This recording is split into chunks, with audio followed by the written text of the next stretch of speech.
안녕하세요. 노래 부를 사람이 안 왔다고요?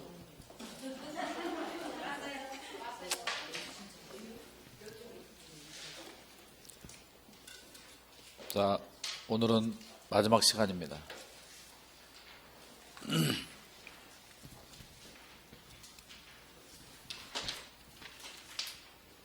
오늘 나눠준 유인물 중에 개정사항이 있어요. 개정사항을 확인하고 본 수업을 하도록 하겠습니다.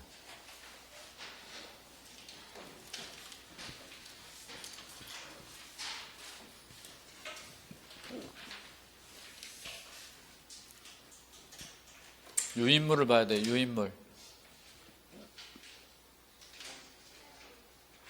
먼저 공인중개사법 개정사항이 있어요. 유인물 이거 보셔야 돼. 유인물. 공인중개사법 개정사항이 2023년 10월 19일 시행입니다. 그러니까 아직은 시행되지 않는데 시험일 10월 27일 기준으로는 시행되는 거예요. 옛날에는 시험 공고일, 시험을 공고한 날 시행되는 법을 기준으로 출제했는데 요즘은 시험 보는 날, 시험 당일 시행되는 법이 출제가 될 수 있어요. 그러니까 시험 범위예요. 시험 범위인데 다만 8일 차이밖에 안 나기 때문에 출제 가능성은 낮다 이렇게 보고 있어요. 살펴보겠습니다. 먼저 등록의 결격사유 등 이렇게 되어 있는데 개정 전에는 금고 이상의 형의 집행유예를 받고 그 유예기간 중에 있는 자가 결격인데 바뀔 내용은 유예기간이 만료되고 2년이 더 지나야 돼요. 2년의 동그라미. 이런 게 바뀌면 기본서며 필수서, 요약집이며 문제집이 이거 다 바꿔야 되는데 그냥 바뀌어 있다라고 생각을 하고 가야 됩니다. 현재는 시간적 여유도 없고. 그다음 두 번째, 중개보조원의 고용 제한이 신설이 됐는데 개공이 고용할 수 있는 중개보조원의 수는 개공과 소공의 수를 합한 수의 5배를 초과해서는 안 된다. 그러면 개공과 소공이 각각 1명이에요. 개공 1명, 소공 1명, 합이 2명이죠. 그러면 중개보조원을 10명까지 고용할 수 있습니다. 11명까지는 안 돼요. 초과가 안 되니까요. 근데 이게 제가 원하는 수준이 아니고 제가 원하는 수준은 개공과 소공의 수를 합한 수의 1배 내지는 많아봐야 2배까지만 인정을 해야 되는데 5배는 사실 좀 많다 이렇게 보여져요. 어쨌거나 이것을 위반하면 필취 플러스 1년에 1천입니다. 상당히 강력한 체제를 하고 있어요. 세 번째, 중개보조원임을 고지할 의무가 신설이 됐는데 중개보조원은 현장 안내 등 중개 업무를 보조하는 경우 중개 의뢰인에게 본인이 중개보조원의 사실을 미리 알려야 됩니다. 그러니까 저 중개보조원이에요를 미리 밝혀야 돼요. 근데 이게 구두로 밝히는 걸로 보여요. 그런데 만약에 보조원이라고 미리 밝히지 않으면 그 보조원과 사장 둘 다 500만 원 이하가 들어옵니다. 그래서 의뢰인에게 본인이 보조원의 사실을 미리 알리지 않는 사람과 그가 소속된 개공은 500만 원의 과태료를 처하는데 다만 개공이 그 위반 행위를 방지하기 위하여 해당 업무에 관해서 상당한 주의와 감독을 길러야지 않았다. 감독을 철저하게 했다. 그런 경우는 과태료를 면합니다. 4번, 주택임대차를 중개할 때 설명의 의무. 개공은 주택임대차를 체결하려는 중개 의뢰인에게, 그러니까 임차 의뢰인이겠죠. 주택임차 의뢰인에게 다음 사항을 설명해야 된다. 1번, 주택임대차 보호법에 따라 확정일자 부여기간에 정보 제공을 요청할 때 할 수 있다는 사항. 이게 무슨 얘기냐면 주목하십시오. 다가구용 단독주택이 있다라고 봐요. 이렇게 3층 주택이 있을 때 3층에는 주인이 살아요. 예컨대 임대인 갑이 살고 있고 나머지 2개 층에는 내가구가 살아요. 너무 작게 그렸나 그림을. A, B, C가 이미 살고 있는데 이 빈 집에 D가 들어오려고 그래요. 그러면 갑과 D 간에 이렇게 임대차 계약이 체결될 때 이거를 중개하는 개공이 있어요. 이 개공은 나중에 이 집이 경매가 되면 먼저 들어와서 살고 있는 임차인 A, B, C가 확정일자를 받았다면 그들이 먼저 배당을 받기 때문에 나중에 들어오는 이 D가 자신의 보증금을 반환받지 못하는 사태가 생길 수 있으므로 먼저 들어와 있는 사람들의 보증금이 얼마인가, 계약기간이 얼마인가 이런 걸 알아볼 필요가 있어서 확정일자 보여기간 동사무소 있죠. 동주민센터에 가서 정보 제공을 요청할 수 있다라고 알려주란 얘기예요. 이렇게 이 사람한테 확인해 볼 수 있습니다. 이렇게 되는데 정보 제공을 요청할 수 있어요라고 알려주라는 건데 이게 현실로 가게 되면 중개업자하고 이 D하고 같이 알아보고 중개할 수밖에 없을 거예요. 이건 당신이 알아봐라고 알려주지만 실은 중개업자가 도와줘서 알게 해줘야 될 거예요. 현실은. 안 그러면 다 사고가 나니까. 동그라미 2번은 국세징수법, 지방세징수법에 따라 임대인이 납부하지 않은 국세지방세 열람을 신청할 수 있는 거. 그러니까 체납 사실을 열람 신청할 수 있단 말이죠. 그러면 지금 집주인이 국세지방세를 안 내서 나중에 압류가 돼가지고 체납처분, 말하자면 압류부동산 공매 같은 게 이루어지면 역시 이 D보다 먼저 국가나 자치단체가 세금을 빼가기 때문에 이 사람이 피해자가 될 수 있어요. 그래서 세금 체납 사실을 열람할 수 있다. 그러니까 국가나 자치단체, 국세청이나 시군구에다가 세금 체납 사실을 열람할 수 있어요라고 알려주란 얘기예요. 근데 현실은 결국 임차인과 함께 알아보고 중개할 수밖에 없는 그런 형편이다. 중개업자의 의무가 늘어났다 이렇게 보면 돼요. 뒷장을 보셔요. 뒷장. 부동산거래 신고 등에 관한 법률 개정사항. 이것도 똑같이 10월 19일부터 시행합니다. 1번의 토지거래 허가구역의 지정시 세부사항을 추가한다 이렇게 되어 있는데 그러니까 허가구역을 지정하고 공고할 때 공고 내용을 좀 추가한다. 좀 더 세밀하게 공고한다 이런 거예요. 그러니까 이 부분은 여러분이 지금 신경 쓸 필요가 없어요. 시험에 낼 것도 없고요. 그러니까 적어도 이런 건 뭐 내년 시험에 대비하는 사람에게 뭐 타당하다 이렇게 보여지고 그 다음 2번 위반 시 제재는 의미가 있는 것이 먼저 1번에 3년에 3천짜리가 신설됐습니다. 3년 이하의 징역이나 3천만 원의 벌금 사유에 부당하게 재물이나 재산적 이득을 취득하거나 제3자로 하여금 이를 취득하게 할 목적으로 목적의 동그라미 목적으로 위장거래 신고, 위장해제 신고를 한 자 이렇게 되어 있는데 원래 여러분들 그런 거 들어봤죠? 계약을 체결하지 않았음에도 불구하고 거짓으로 부동산 거래 신고한 자 이거를 위장거래 신고라고 그랬죠? 계약이 해제 등이 되지 않았음에도 불구하고 거짓으로 해제 신고하는 자 위장해제 신고라고 그랬는데 위장거래 신고, 위장해제 신고가 3천만 원이에요. 과태료예요 원래. 근데 이게 목적으로 이런 목적으로 한 말이 지금 나왔잖아요. 이게 부당이득 목적인데 그럼 부당이득 목적의 위장거래 신고, 위장해제 신고는 3년에 3천으로 올라갔다는 얘기예요. 그러면 부당이득 목적이 없는 거, 부당이득 목적이 없는 위장거래 신고, 위장해제 신고는 그대로 3천만 원의 과태료로 남아있다는 거죠. 그래서 2번을 보시면 종전의 위장거래 신고 3천만 원 이하 과태료죠.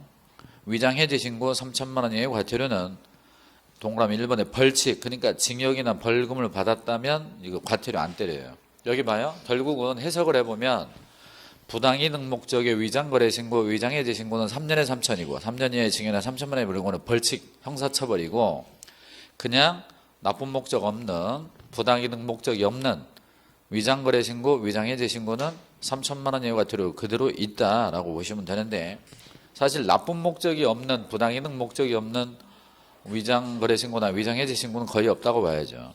아무튼 형식적이다. 그다음 3번은 의미가 있어요. 부동산 거래 신고를 거짓으로 한 자가 이게 대표적으로 다운신고 업신고인데 다운신고 업신고가 취득가액의 5% 이하에서 10% 이하로 올라갔어요. 이것도. 그러니까 강력한 제재를 하겠다는 얘기입니다. 그 다음에 이제 주택임대차 보호법이 개정이 되는데 주목하셔야 중개사법은 중개업자가 해야 할 일이고 주택임대차 보호법은 임대인과 임차인에게 적용되는 거예요. 다만 중개업자가 그 내용을 알아야 된다는 거죠.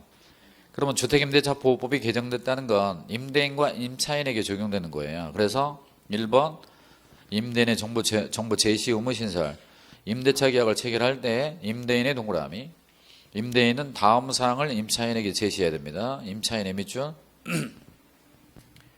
먼저 임대인은 임차인에게 동그라미 1번 그 주택의 확정일자 부여일, 차임 및 보증금 등의 정보를 제시해야 됩니다.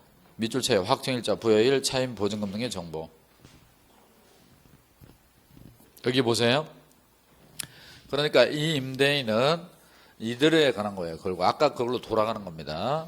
임대인은 임차인들의 확정일자 부여일, 차임과 보증금에 관한 정보를 이렇게 제시하란 얘기예요. 그러면 만약에 집주인이 동사무소에 가서 확정일자 부여 현황에 관한 자료를 받아가지고 자료를 제공해줘라 이겁니다. 그런데 임대인이 귀찮으면 임차인에게 동의를 해줘요. 열람에 대해서. 동의를 받아서 열람하면 됩니다. 그러니까 이거는 중개업자를 말하는 게 아니에요. 임대인이 임차인에게 자료를, 정보를 제시해줘라. 단 동의로 가름할 수 있어요. 그래서 다만 임대인이 임대차 계약을 체결하기 전에 동의함으로써 이를 가름할 수 있다. 대체할 수 있다. 그 얘기예요. 그러니까 동의해주고 당신이 알아봐. 그래서 임차인이 알아볼 수 있게끔 해준다는 건데 이것도 결국 중개업자가 중개를 한다면 아까 얘기한 바와 같이 임대인은 제시해줘야 되니까 임대인으로부터 제시받고 그 다음에 임차인이랑 같이 알아보고 문제없다. 임차인에게 정보 제공해주고 중개업자가 중개를 해야 될 거예요. 현실에서는. 그럼 아까 2번, 아까도 2번이 세금 문제였잖아요. 여기도 똑같이 국세징수법에 따른 납세증명서와 지방세징수법에 따른 납세증명서를 제시한다. 나 세금 잘 냈다. 봐라, 납세증명서 있지 않느냐. 세금 납부증명서를 보여주란 얘기예요, 지금. 다만 임대인이 임대차 계약을 체결하기 전에 미납국세와 체납액의 열람과 지방세의 미납 지방세와 지방세의 열람에 각각 동의함으로써 이에 가름할 수 있다. 그러니까 내가 동의해 줄 테니 네가 알아봐라. 이렇게도 할 수 있다. 여러분이 중개를 한다면 임대인의 동의를 받도록 하고 임차인과 함께 알아보고 세금 체납된 거 없다. 그리고 선순위로 들어온 세입자들의 보증금이 그렇게 많지 않다. 그러니까 이거 계약해도 걱정 없다. 뭐 이런 식으로 이제 중개를 하라. 이런 뜻이 담겨 있다라고 보시면 돼요. 다만 이거는 4월 18일부터니까 이건 이미 시행되고 있는 거예요, 지금. 자, 아무튼 여기까지 해서 살펴봤고요. 그 다음에 이제 오늘 본 수업을 가도록 합니다. 오늘은 주임법, 상임법, 경매제도를 하겠습니다. 주임법, 상임법, 경매제도는 상당히 좀 뭐라고 그럴까? 양이 좀 되는 편이죠. 근데 문제는 주임법 한 문제, 상임법 한 문제, 경매 한 문제 이 정도로 나와요. 그러니까 우리가 중개사법은 양이 적은데 문제가 많이 나오고 이쪽 실무는 양이 많은데 문제가 적게 나오는 거죠. 최근에 민법 시간에 주택임대차 보호법이나 상가임대차 보호법 배웠어요? 다행이군요. 최근에 배웠어요? 먼저 주택임대차 보호법의 적용 범위 주목하시고요. 뭐 그렇게 책 없어도 들을만 하지 않아요? 뭐 일상생활과 관련되는 건데. 보겠습니다. 주택임대차 보호법은 주택의 임대차를 보호하는 거예요. 그런데 여러분들이 민법 시간에 민법 배우면 민법은 몇 개의 편으로 이루어져 있죠? 내가 너무 어려운 걸 물어봤나? 민법은 5개 편으로 이루어져 있어요. 5개. 가만히 있어. 지방방송 조심해. 자, 좀 기다려봐. 자, 그래서 첫 번째가 민법 총칙 부분이 있고, 두 번째가 민법의 물권편이 있고, 민법의 채권편이 있고, 친족, 상속 이렇게 나눠지는데, 여러분의 시험 범위는 민법 총칙의 법률행위 파트, 그러니까 민법 103조부터 103조가 뭔지 알죠?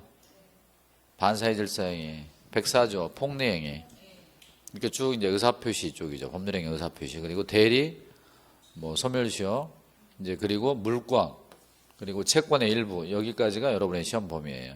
근데 물권에 가게 되면 소유권이 있고 점유권이 있고 용익물권으로서 지상권, 지역권, 전세권이 있고 그리고 저당권, 유치권, 질권, 저당권 이렇게 되고 채권 파트에 가게 되면 민법상 계약이 있잖아요.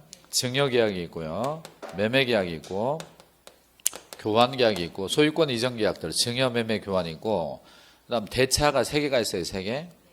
대차. 자, 이렇게 대차가 있는데 대차 3개가 임대차, 사용대차, 소비대차 이렇게 나눠지죠. 그중에 뭘 보호해요? 임대차를 보호하는 거야. 그러면 전세권은 여기 있잖아요. 전세권은 물권입니다. 그러니까 주택 전세권 보호법이 아니에요. 주택 임대차 보호법이지. 그러니까 전세권에는 적용되지 않는 거예요. 그런데 미등기 전세에는 적용이 됩니다. 전세권은 전세권 설정에 관한 약정과 등기가 되어 있는 거고 미등기 전세에는 전세권 등기가 안 되어 있는 거. 채권적 전세라고 하는 거고 따라서 주택임대차 보호법은 주택의 임대차에 적용을 하고 미등기 전세까지 적용되고 전세권에는 적용이 없어요. 따라서 주택의 임차인이 임대인을 압박해서 임차인이면서 전세권 설정 등기까지 해달라고 해서 집주인이 전세권 설정 등기를 해준 거야. 근데 이 사람이 딴 데로 이사를 가버렸네? 그러면 주택임대차 보호법의 보호를 못 받습니다. 그럼 그 사람은 전세권으로 보호를 받아야 돼요. 근데 사실 뭐 전세권이라고 하는 것이 강력하기 때문에 전세권 보호로 충분하지 뭐 사실. 아무튼 주택임대차는 그렇습니다. 따라서 물권인 전세권에는 적용되지 않으며 주택이니까 주거용 건물에 적용되며 건물의 일부가 주거 외인 목적으로 사용되더라도 법 적용이 있습니다. 다만 주된 용도가 주거용이어야 돼. 그리고 미등기 전세에 적용됩니다. 전세권은 적용 없어요. 오케이? 그래서 전세권 적용 없다. 여기를 한번 책을 봐줄게요. 218페이지 보세요. 218페이지 맨 밑에 동그라미 3번 있어요. 3번 전세권. 물권인 전세권에는 주택임대차 보호법이 적용되지 않습니다. 그런데 시험은 그 뒷부분이 나와요. 뒷부분. 임차인이 그 지위를 강화하고자 별도로 전세권 설정 등기를 마친 후 그러면 이 사람이 이미 임차인으로서 대항력 그러니까 인도 플러스 주민등록 확정일자 등을 갖춘 상태에서 전세권 설정 등기까지 어떻게 해서 했을까? 이미 임차인으로서 인도 플러스 주민등록 확정일자 받아가지고 주인법상 보호가 되는 상태인데 어떻게 해서 전세권 설정 등기까지 했겠냐고. 임대인한테 어떻게 요구를 했어? 우통 벗고 문신 보여주고 나 깡패다 하고 해서 한 거야. 이거 누가 이거 또 해줍니까? 집주인이 우통 벗고 막 문신 보여주고 해서 한 거야 이거. 그래서 별도로 전세권 설정 등을 마친 후 주택임대차 보호법상의 대항력권을 상실하면 이미 취득한 주인법상의 대항력 우선 면제권을 상실합니다. 그게 이제 왼쪽에 OX 문제 2번도 나왔던 거죠. 26회 때. 그리고 3번도 22회 때 임차인이 별도로 전세권 설정 등기를 마쳤다면 세대원 전원이 다른 곳으로 이사 가더라도 이미 취득한 주인법상 대항력은 유지되지 않고 전세권만 남아있는 거야. 전세권만. 주인법은 적용이 안 되니까. 아셨어요? 자, 여기 보시고 그 다음에 주인법은 원래 자연인에게만 적용되죠. 사람에게만. 그런데 예외적으로 법인에게도 적용되죠. 아무튼 사람이면 외국인도 적용되고 자연인에게 원래 적용되는 건데 예외적으로 법인에게도 적용됩니다. 이 적용되는 법인이 몇 가지? 3가지가 있어요. LH공사, 지방공사, 중소기업 법인. 여러분 교재로는 217로 가면 동그라미 2번에 법인이 있어. 저 밑에. 법인이 임차인인 경우는 원칙적으로 적용되지 않습니다. 따라서 법인이 주택을 임차하면서 그 소속 직원 명의로 주민등록하고 확정일조를 구비해도 우선면제권 인정되지 않습니다. 다만 다음에 법인의 동그라미 이 다음에 법인이 3가지가 있는데 기업번 한국토지주택공사 LH공사죠. 그리고 지방공사의 동그라미 얘네 둘하고 한 장을 넘기면 218페이지 중소기업 법인이 있어요.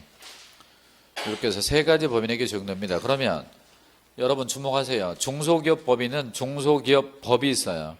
중소기업 기본법.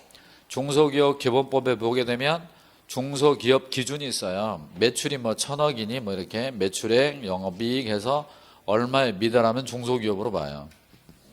근데 우리는 그것까지는 알 거 없고 그 조건이 까다로워요. 여러 가지 조건들이 있어. 중소기업에 해당하는 게. 이거는 적용되지만 대기업 법인은 적용되지 않겠죠. 그러면 중소기업 기본법에 적용을 받지 않는 매출이 1조라든가 매출이 2조라든가 이런 대기업 법인에게는 적용되지 않으니까 자, 다시 217로 돌아가요. 217로 돌아가면 OX 문제 두 번째 OX가 있죠. 두 번째 OX에 2번이 있어요. 주식회사인 대기업 법인이 주택을 임차하면서 소속 직원 명의로 주민등록하고 확정일자를 구비한 경우에도 주택임대차법이 적용된다. 대기업 법인의 매출, 대기업 법인은 적용되지 않습니다. 적용된다. X가 되죠. 자, 주목하시고요. 그 다음에 주택의 임대인이 주택의 소유자가 아니어도 상관없습니다. 실제 임대할 권한만 있으면 돼요. 소유자가 아니어도 돼요. 일시 사용이 명백한 임대차는 적용 없으며 사용대차 적용 없으며 불법 개조 건물은 적용이 없습니다. 이런 것도 종종 물어봐요. 주목하십시오. 주택의 임차인이 불리한 게 뭐냐 이거죠. 첫째, 기간을 짧게 해. 계약기간 6개월, 계약기간 1년 이렇게 하면 이사를 가야 됩니다. 그러면 이사를 자주 가는 게 되게 고통스러운 거예요. 이사 다녀보면 봐서 알겠지만 옛날보다 요즘은 집안에 살림도 많고 포장이사 같은 거 하면 견적도 한 250인가? 그 정도 나오는 것 같아. 그러니까 이사 가야지, 이사 갈 때 또 집 구하니까 중개 보수 줘야지, 기타 부대 비용 들어가야지 해서 또 짐 정리해야지. 이사 가는 게 고통이라고. 그러니까 존속기간을 보장해 주는 거예요. 그리고 살다가 중간에 쫓겨날 수 있기 때문에 뭔가 더 보호해 주고, 살다가 그 집이 경매가 될 수 있으니까 보증금을 보호해 주고, 이렇게 기간을 보호해 주고, 기간 보장, 그리고 살다가 쫓겨나지 않도록 해주고 보증금을 확보할 수 있도록 해주고 그리고 계약 기간이 끝났을 때 보증금을 못 돌려받으면 임차권 등기해서 또 보호할 수 있도록 해주고 이렇게 여러 가지 보호 장치를 두고 있는 거예요. 첫 번째가 존속기간의 보장이죠. 자, 이런 건 책으로 하지 않겠습니다. 주목하시고요. 기간을 정하지 않았어요. 기간을 정하지 않았거나 기간을 2년 미만으로 정했다. 예컨대 1년 계약을 했다. 몇 년 계약? 1년 계약을 했으니까 1년 계약을 했다는 건 뭐야? 2년 미만으로 정했다는 거 아니야? 그럼 몇 년으로 봐? 2년으로 간주를 하죠.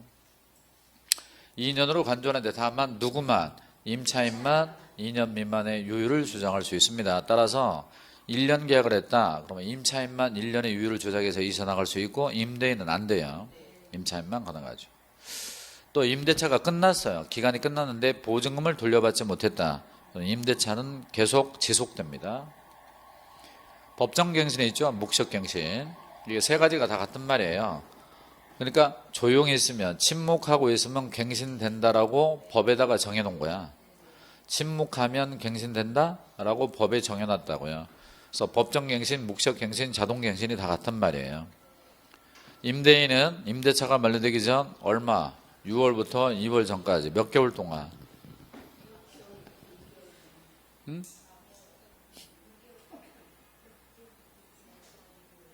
임대인은 임대차 기간이 있을 거 아니야. 임대차가 만료되기 전 6개월 전부터 2개월 전까지라고. 그러니까 몇 개월 동안이냐고. 4개월 동안. 보고 싶어 뛰어내리는 거? 4개월 동안 아무 얘기를 안 해. 나가달라. 갱신 거절의 통지. 올려달라. 조건 변경에 관한 통지를 전혀 안 해. 셔터마우스. 입 다물고 있다 이거죠. 그러면 전 임대차와 동일한 조건으로 갱신된 걸로 봐. 이때는 임대차가 만료된 시점에 갱신이 되는 겁니다. 만료 시점에. 그러면 4개월 동안 조용히 있으면 갱신된다. 그러면 뒤집으면 어떻게 돼? 4개월 동안 떠들어대면 갱신이 안 된다는 얘기죠. 따라서 집주인이 세입자를 내보내려면 요 4개월 사이에 떠들어라 이겁니다. 나가달라. 올려달라. 그런데 임차인은 임대차가 만료되기 몇 개월 전? 2개월 전까지야. 그러면 2년 계약을 했다면 몇 개월 동안? 22개월 동안 아무 얘기 없어야 돼. 그러면 임대인도 조용히, 임차인도 조용히. 둘 다 조용히 있어야 돼? 한쪽만 조용히 있어도 돼? 둘 다 조용히 있어야 돼. 따라서 한쪽만이라도 나가달라, 한쪽이라도 나가겠다, 그러면 자동갱신은 없는 거예요. 다만 임차인이 이익의 차임액에 달하도록 차임을 연체하면 자동갱신 없어요. 왜냐하면 원래 주택임대차보호법에 규정이 없는 건 주택임대차보호법이 민법에 대한 특별법이거든. 그래서 주임법에 규정이 없는 건 민법으로 가는데, 민법상 차임 연체액이 이익에 달하면 임대인이 계약을 해지할 수 있거든요. 그러니까 이익 연체 시에는 자동갱신이 없기 때문에 임차인이 언제라도 해지 통지해서 내보낼 수 있다는 얘기야. 주택은 몇 기 연체? 2기 연체. 보증금 1억에 월세가 100만 원이면, 보증금 1억에 월세가 100만 원이면 100만 원씩 100만 원씩 두 번 연체하는 걸 말해? 200까지 연체하는 걸 말해? 200까지 연체하는 걸 말합니다. 2기의 차임액에 도달하는 거예요. 두 번 연체가 아니라 2기액에 도달해야 된다고. 자, 이렇게 조건이 충족이 되면 자동갱신이 되죠. 묵시적갱신. 아무 얘기가 없어야 돼. 나가달라, 올려달라, 내려달라, 그런 말이 없죠. 그럼 자동갱신이 되고, 전 임대차와 동일한 조건이니까 보증금, 월세 이런 게 같습니다. 사용 범위가 같고요. 다만 존속기간은 2년 늘어납니다. 2년 늘어나는데 양쪽 모두에게 절대적으로 2년 늘어난 게 아니에요. 임대인은 2년 늘어나. 근데 임차인은 언제라도 해지 통지할 수 있습니다. 임차인만. 꼭 임대인으로 잘 바꿔요. 그래서 임차인이 이사 나가고 싶으면 갱신됐다 하더라도 해지 통지하면 되고, 해지 통지하면 3개월 후에 위력이 발생하니까 3개월 후에 보증금 빼줘야 돼요. 임차인의 계약 갱신 요건 제도가 있죠. 임차인이 기간 만료 전 몇 개월 전까지, 자 6개월 전부터 2개월 전까지니까 몇 개월 전까지, 몇 개월 동안, 4개월 동안이죠. 아까 임대인이 임차인을 내보내려면 그 4개월 동안, 반대로 임차인이 갱신을 요구한다면 4개월 동안, 그걸 맞춰놓은 거예요. 6이 이렇게. 다시 돌아가 보죠. 자, 임대인의 경우는 6이, 임차인은 그냥 2 이렇게 됩니다. 따라요. 6이.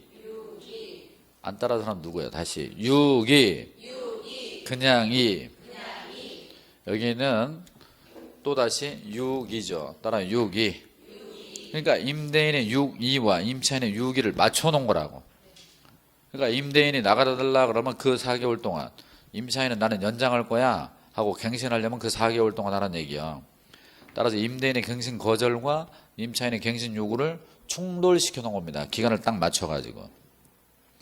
그러면 임대인의 갱신 요구, 임차인의 갱신 요구와 임대인의 갱신 거절이 충돌하면 뭐가 우선해? 갱신 요구가 우선하는 거야. 들어보세요. 임차인이 먼저 갱신 요구하면 임대인은 거절할 수 없어 받아줘야 돼. 두 번째, 임대인이 먼저 나가달라 갱신 거절했을 때 임차인이 나가면 돼요. 나가달라, 알았어, 나 이사 갈 거야. 이사 나가면 돼. 근데 갱신을 거절했을 때 임차인이 더 살고 싶으면 갱신 요구하면 돼요. 이때 갱신 거절과 갱신 요구가 충돌하잖아. 이럴 때는 갱신 요구가 우선합니다. 다만 임차인이 9가지 사유에 해당하는 경우는 임대인이 거절할 수 있어요. 그래서 넉 달 동안 갱신을 요구하면 임대인은 정당한 사유 없이 거절하지 못하며 한 번만 행사할 수 있고요. 존속기간 2년 늘어납니다. 다만 전 임대차와 동일한 조건으로 재계약이 된 건데, 차임과 보증금 있잖아요. 차임과 보증금은 증액 제한 범위 내에서, 즉 5% 제한 범위 내에서 증감 조정할 수 있습니다. 몇 프로? 그리고 증액 제한 범위 내에 증감할 수 있고, 감액 제한이 있어요, 없어요? 없어요. 증액만 제한이 있는 거야. 감액은 제한이 없어. 따라서 올리는 건 5% 제한이 걸리지만 내리는 건 10%, 15% 내릴 수가 있는 겁니다. 오케이? 네? 불공평해? 이게 이제 임차인 보호법이니까 그런 거예요. 세상은 그러고 좀 불공평하지 않습니까?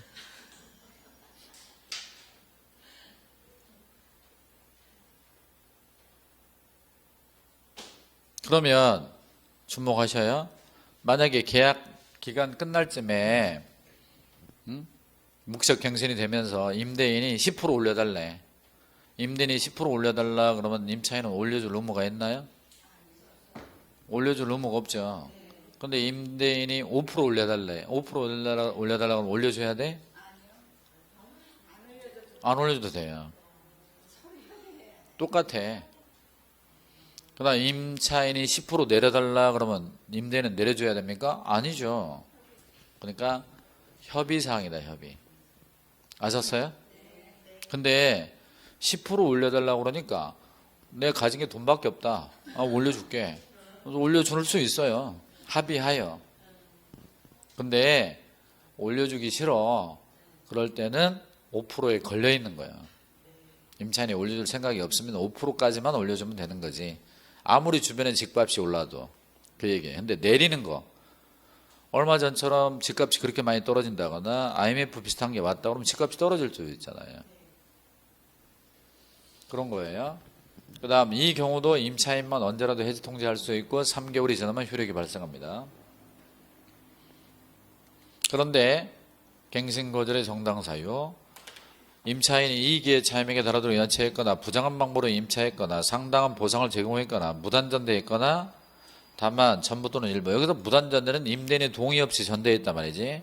고의나 중대한 과실로 파손했거나 멸실됐거나 철거나 재건축이거나 의무를 현재 위반하거나 임대인이 실제 거주할 때 갱신 요구했어요. 안 돼요. 내가 살 거예요. 나가주세요. 이렇게 하는 게 이제 임대인의 실제 거주 목적입니다. 다만 이때는 직계 존속, 직계 비속을 포함합니다.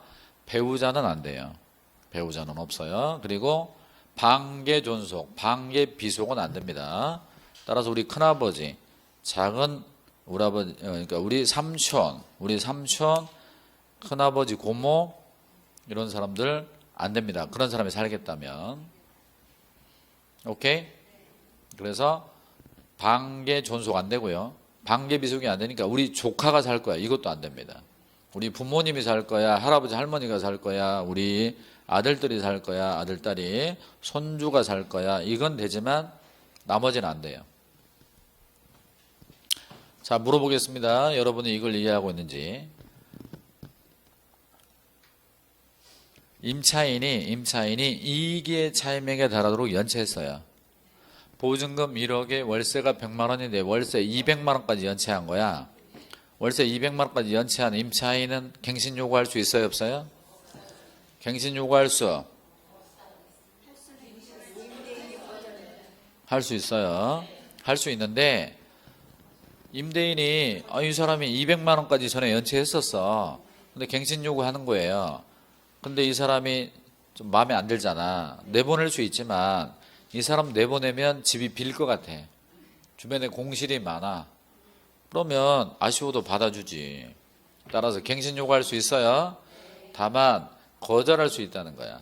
그러니까 이거는 갱신 요구를 못 한다는 거예요. 거절의 정당 사유야.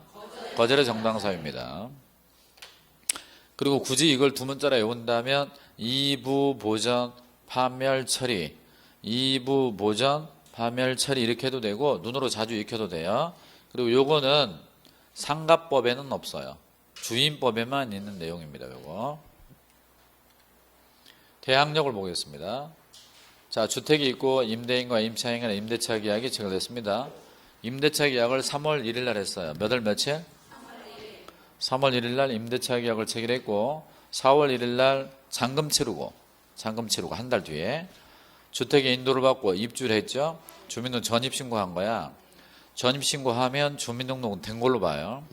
전입신고는 나 일이 있어 왔다라고 신고 안 하고 주민등록은 주민등록표에다가 기록하는 거예요. 주민등록을 마치면 그 다음 날로부터 대항력이 생겨. 언제? 4월 2일 0시부터. 오케이? 그런데 원래 이 계약을 할 때 들어봐요. 보증금 1억에 월세 100이야. 1억에 100. 집중하세요. 1억에 100인데 그러면 계약금을 3월 1일 날 계약금 1000만 원 걸었단 말이야. 그러면 4월 1일 날 잔금 9천만 원 주고 들어가야지. 대답해. 그런데 잔금이 6천밖에 준비가 안 된 거야. 9천 중에 잔금 9천 중에 6천밖에 준비가 안 됐다고. 그래서 그래요, 맞아요. 그래서 잔금을 6천 치르니까 총 돈이 얼마 들어갔지? 7천. 그러니까 1억이 들어가야 했는데 3천이 덜 들어갔잖아. 그리고 이 사람이 인도와 주민등록 마쳤어. 그럼 이 사람 보증금 덜 들어갔잖아요. 대항력이 생겨 안 생겨? 그래도 생겨? 그래서 보증금 전액 지급은 대항력 요건이 아닙니다. 아셨나요? 따라서 보증금이 일부 덜 들어갔다 하더라도 대항력은 생긴다. 다만 대항력은 7천만 원어치만 대항력이 생기는 거야. 이해돼? 다음 1억이 들어갔어요. 다 들어갔어 돈이. 1억이 들어갔다가 돈이 얼마 들어갔다고? 1억이 다 들어갔어. 근데 그 뒤에 말이야. 저 주택에 저당권이 들어온 거야. 저 주택에 저당권이 들어왔어. 근데 그 이후에 재계약을 했지. 재계약을 하면서 보증금을 합의해서 1,000만 원 올려준 거야. 1,000만 원. 얼마로? 1억 1,000으로. 이런 경우 동주택의 훗날 경매가 됐을 때 임차인은 증액한 얼마? 1,000만 원은 대항할 수 없어요. 경락인에게. 왜? 저당권 뒤쪽에 있는 것이기 때문에 안 됩니다. 따라서 이 임차인은 건물의 경락인에게 1억에 대해서만 대항력을 행사하는 거예요.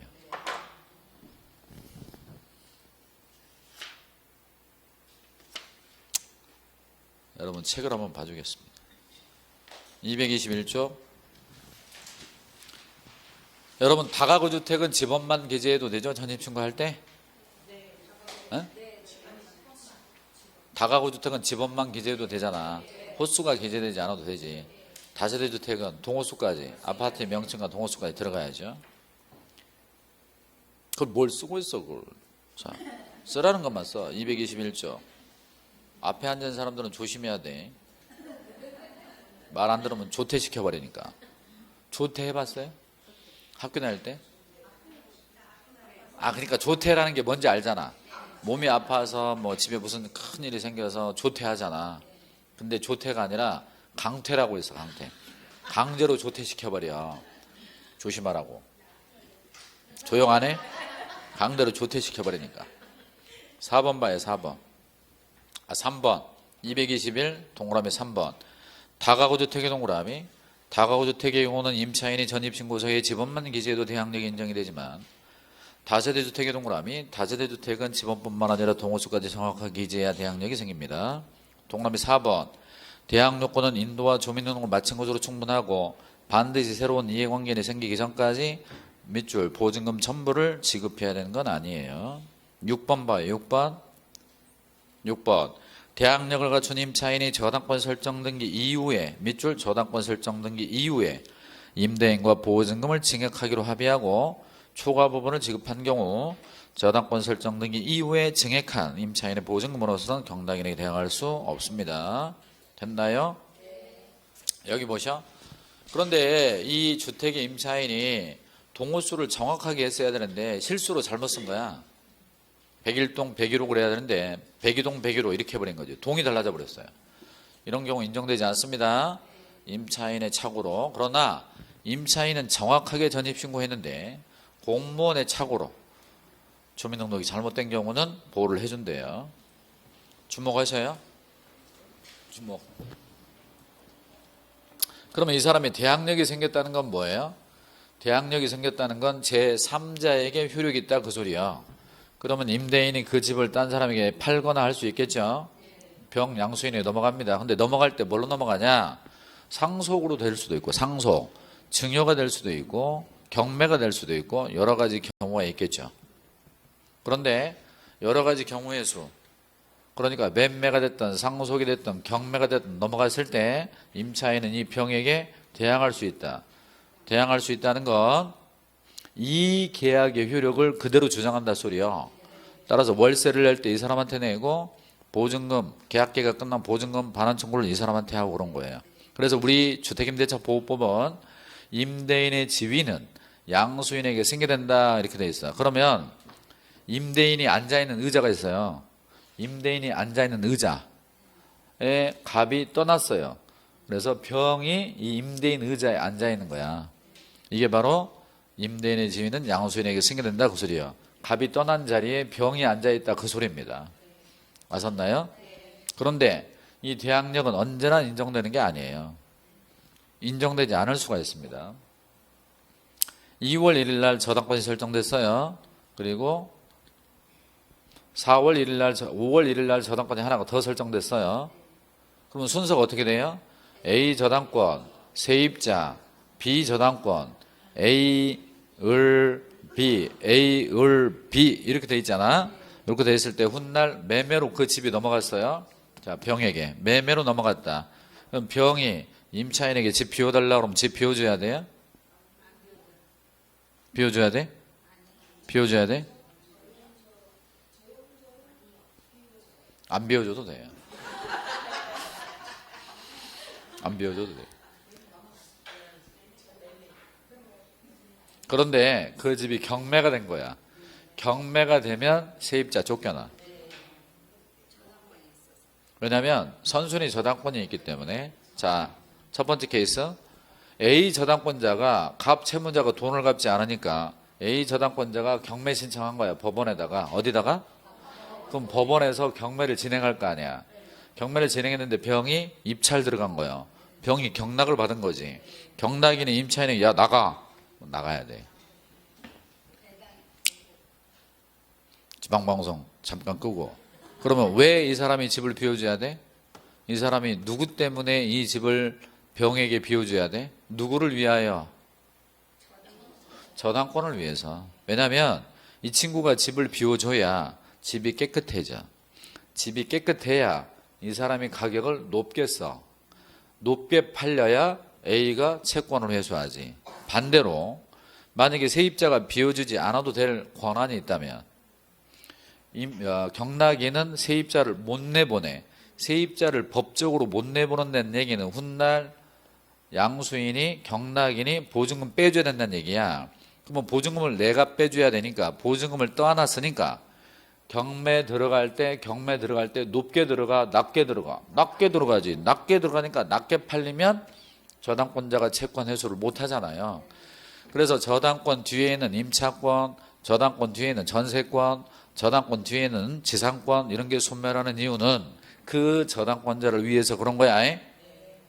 그런데 A 저당권은 2월 1일인데 A 저당권은 가만히 있어. A 저당권은 가만히 있다고. 근데 B 저당권자가 갑이 돈을 갚지 않으니까 B 저당권자가 경매를 한 거예요. B 저당권자가 경매를 하게 되면 병이 경락을 받았다. 경매로 들어가서 병이 소유권이 넘어간 거지.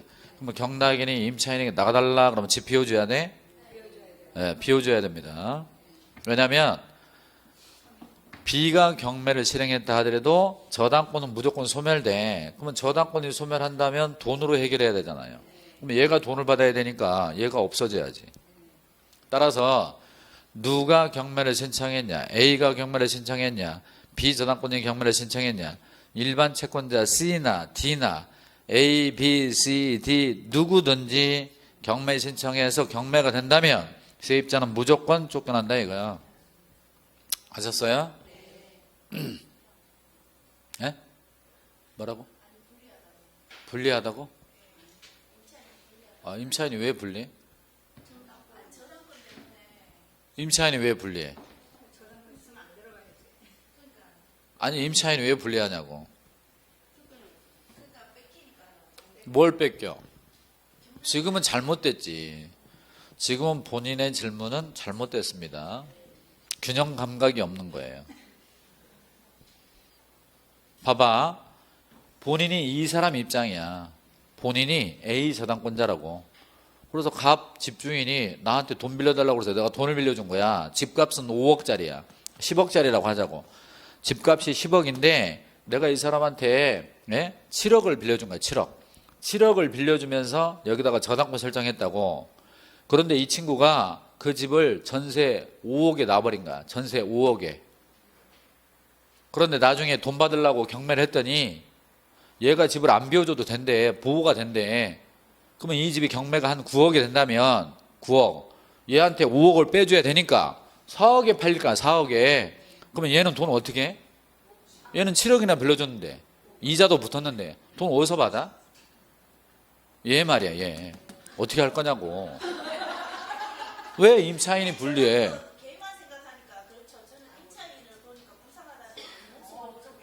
얘가 더 불쌍하지 지금. 아, 나 미치겠네.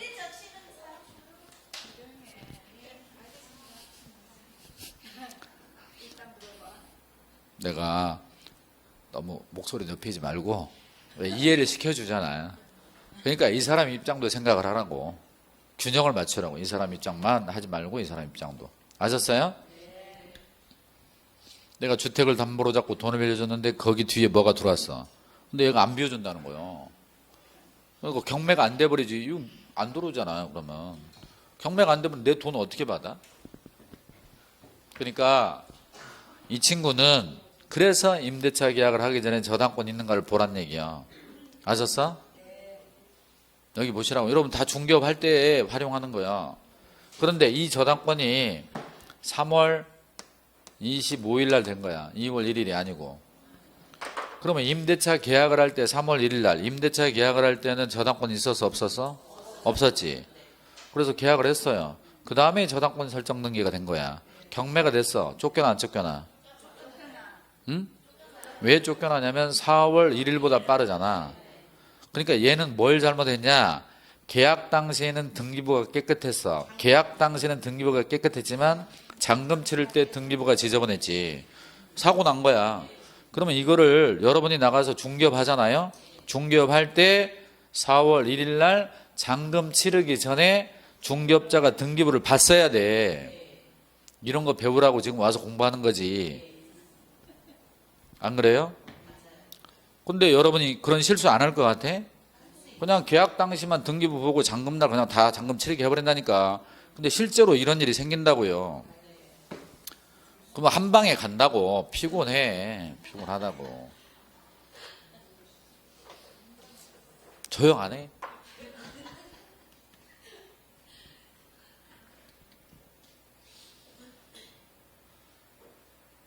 그런데 얘가 4월 1일이야? 4월 1일 날 이사 들어가고 전입신고 했는데 이 저당권이 똑같이 4월 1일이야. 4월 첫날, 4월 첫날, 4월 첫날, 4월 첫날. 나중에 경매가 되면 세입자 쫓겨나? 쫓겨납니다. 왜? 4월 2일 0시잖아. 얘는 4월 1일이고. 그러니까 얘가 쫓겨납니다. 잘못됐어요, 내가 볼 때. 왜 잘못됐냐? 이런 건 따져봐야 돼. 왜 따져봐야 되냐? 얘가 이사 들어가면서 전입신고할 때가 이삿짐 싸가지고 12시에 이삿짐을 풀어. 이사 와가지고 이삿짐 푸는데 빨리 전입신고 한다고 해서 전입신고 하라고 한 거야. 그래서 동사무소 가서 전입신고할 때 전입신고 막 하면 등기부를 본 거야. 등기부가 깨끗한 거지. 그래서 전입신고 했다니까. 그로부터 1시간 뒤 저당권 설정 등기가 4월 1일 날 돼버린 같은 날.